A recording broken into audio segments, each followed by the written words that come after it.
이어지면서 1937년 적설 관측 이래 최대 신적설을 기록했다. 폭설로 인해 수도권과 강원도 지역을 중심으로 많은 피해가 발생했다.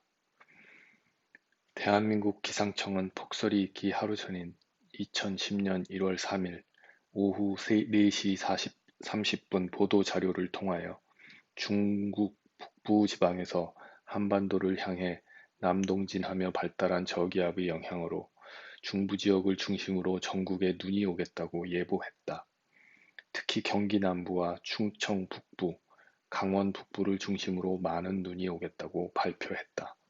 그러나 대설 예비 특보조차 내려지지 않은 서울과 경기 북부, 강원 북부에 20cm 안팎의 많은 눈이 내려 당초에 서울에 5cm 안팎의 적설량을 예상한 기상청의 예보가 빗나가 많은 비판이 이어졌다. 폭설이 내리기 전인 2009년 12월 26일 무렵부터 만주 지역 지상 약 5km 상공으로 시베리아에서 형성된 영하 40도 안팎의 찬 공기 덩어리가 주기적으로 돌아나가는 형태의 기후 패턴이 나타나기 시작했다. 이 때문에 12월 29일과 30일을 제외한 나머지 날에는 한반도 북부 지역의 지상 약 5km 상공에 영하 30도 선이 걸쳐 있게 되면서 제주도와 남해안을 제외한 한반도 전 지역의 아침 최저 기온이 영하권을 보이고 중부지방에는 낮에도 섭씨 0도씨를 밑도는 날이 많아지는 등 강추위가 나타나기 시작했다. 폭설이 있던 1월 4일에는 영하 40도 안팎의 매우 찬 공기를 지닌 상층 기압골이 한반도 북부 지상 약 5km 상공을 통과하면서 중부지방 상공에는 영하 30도 안팎의 찬 공기가 머물렀다. 동시에 중부 내륙에서 접근하던 저기압이 황해를 지나면서 많은 수증기를 공급받아 한국 중부 내륙의 찬 공기와 충돌해 강한 눈구름대가 발생했다. 특히 이 저기압의 후면으로는 대륙 고기압이 확장하여 찬 공기가 강하게 유입되었고 상대적으로 저기압의 북쪽에 있는 수도권, 강원도에 많은 눈을 내리게 했다. 1월 4일에 내린 눈은 주로 대한민국의 수도권과 강원도에 집중되어 이들 지역의 평균 20cm 안팎의 기록적인 적설량이 관측되었다. 특히 서울에는 하루 동안 최대 25.8cm의 눈이 쌓였다.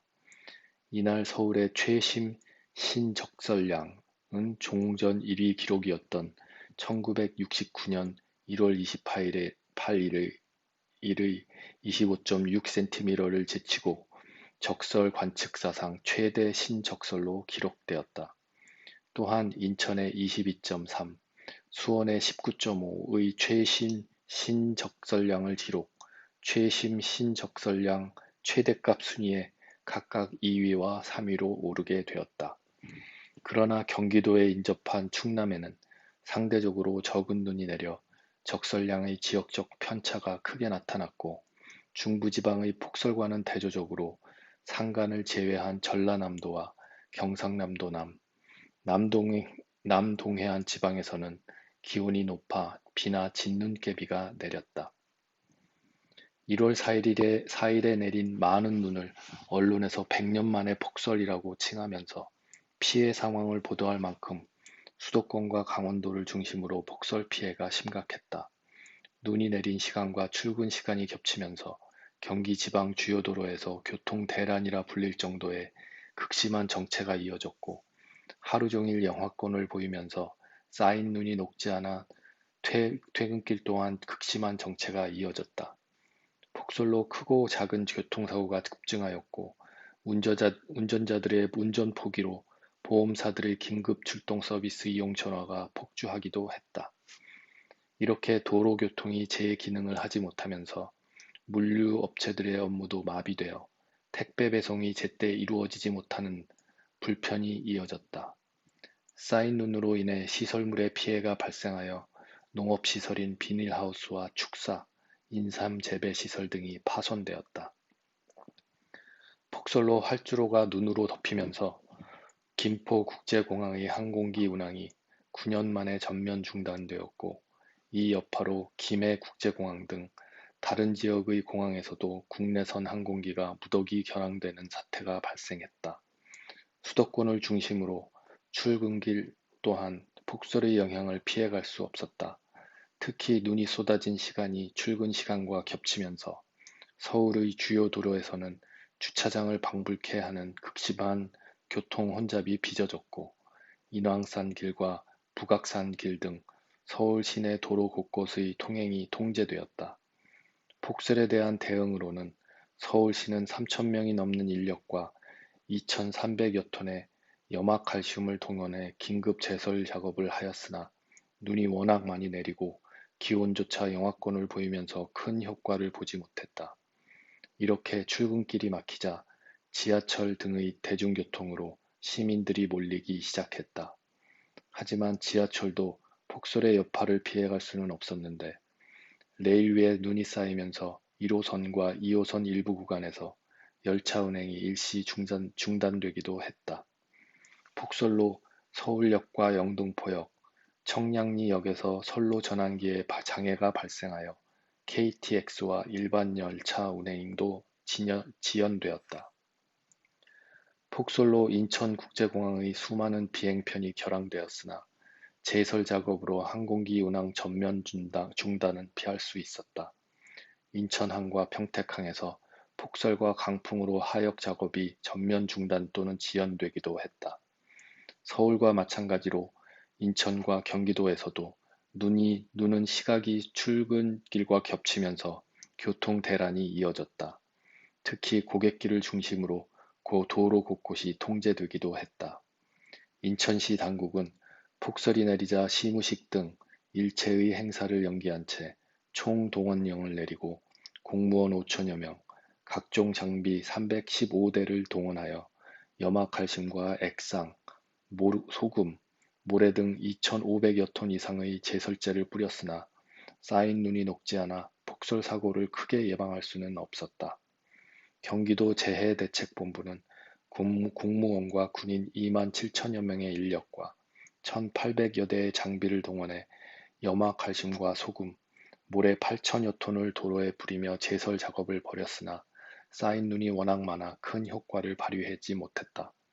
한편 안산에서는 한국농어촌공사 농어촌연구원의 기자재 보관 창고가 붕괴되어 부상 3명의 인명피해가 발생했다고 보도되었으나, 자재 창고가 아닌 에어돔 형식의 실험동의 제설 작업 및 시설 점검을 하던 중 막재가 내려앉아 사망 1명, 부상 2명의 인명피해가 발생한 것으로 밝혀졌다.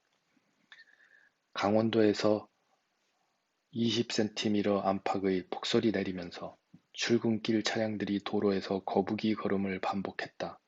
특히 산악 지역이 많아 폭설이 내리면서 강릉 진고개 등 여러 고갯길에서 부분 통제가 이루어졌고, 산간 지역을 운행하는 버스의 통행이 중단되면서 마을 주민들은 사실상 고립 상태에 놓이게 되었다.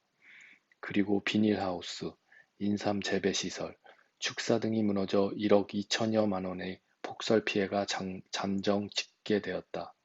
하지만 눈이 형태가 수분 적은 건설 형태였고, 강원도 영동 지방은 대한민국의 다설지 중 하나로 상대적으로 대비가 잘 되어 있어 예상보다 피해가 적었다.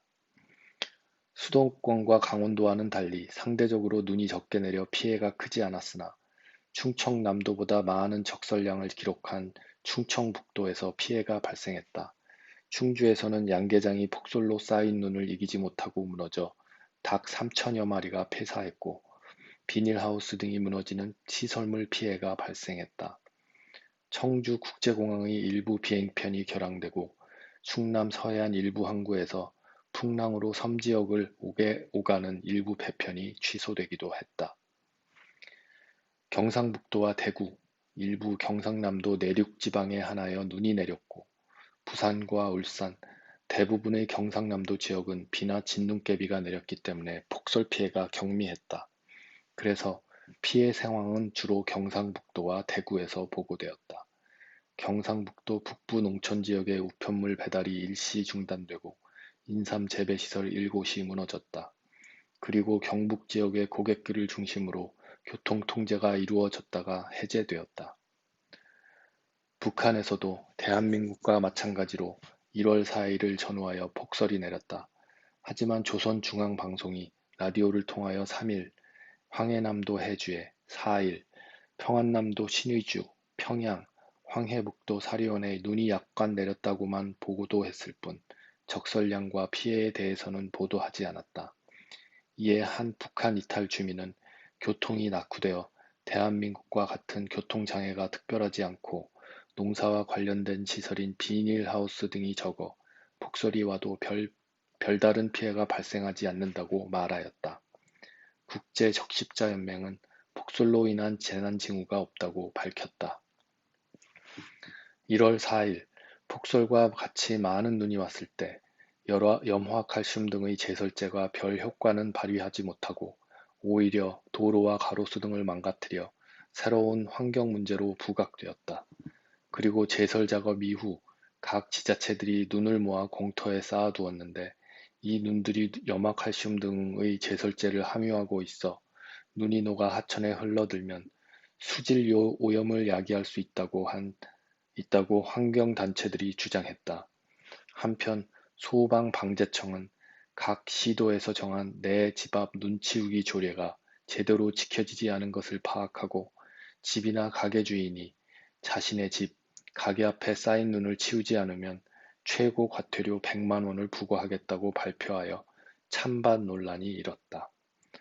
폭설 이후 약 열흘이 흐른 1월 13일, 기상청은 1월 14일 폭설에 관한 경제적 가치가 8,300억 원 이상이라고 발표했다. 이에 폭설 피해가 만만치 않은데 경제적 가치만을 논하는 것은 잘못되었다는 비판이 이어졌다. 인터넷상에서는 한국방송공사 사회부 박대기 기자가 폭설 속에서 눈을 맞으며 보도한 것과 한 시민이 폭설이 내린 도로에서 스키를 타는 모습이 카메라에 포착되어 청담동 스키 용자라는 별명을 얻는 등의 해프닝들이 누리꾼들 사이에서 인기를 끌었다.